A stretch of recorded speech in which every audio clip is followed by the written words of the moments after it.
Of course, you are aware of the Anawati family, probably the biggest wrestling family in the history of wrestling. So big, there's branches that have all kinds of wrestlers on it. You know, you've got Roman Reigns on one side, and then on the other side, you've got what I guess I call the Fatu tree. You have these three brothers. You have Umaga, you have the Tonga Kid, and you have Rikishi.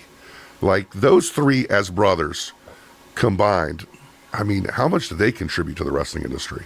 Yeah. I mean, just their work alone was incredible. I mean, I think that Fatu completely changed the dynamic of what a Samoan could be, and how a Samoan could work. You know, for so long, Samoans were these wild savages, you know, and they kind of just choked and chopped and stuff.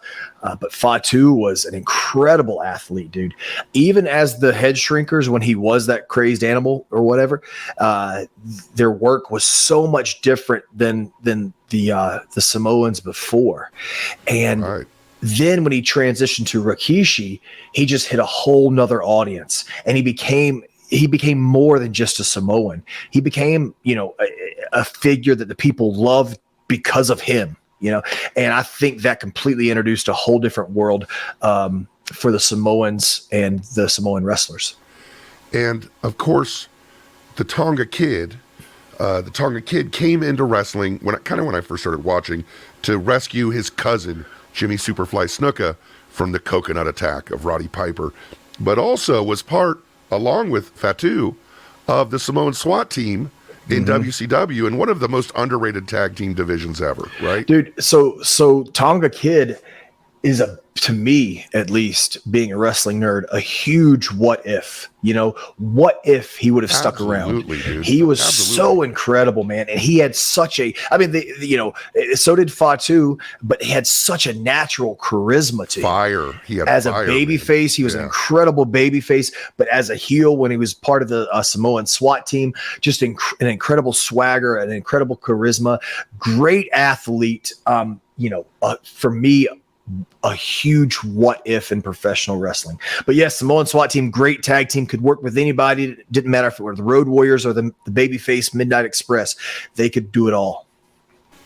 And of course, the third brother is Umaga, who everybody loves. And everybody, in talking to those two guys, talking to the two brothers, they were like, man, we knew Umaga was the guy. Umaga was the guy. Out of the three of us, Umaga was the guy. But the story didn't stop there, because the Tonga Kid has a son named Jacob Fatu. Have you seen Jacob wrestle?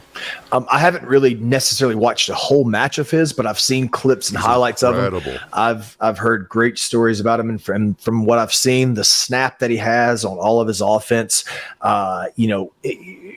being able to balance that line of realism and believability, and being an incredible athlete and being able to fly through the air, he toes that line very well.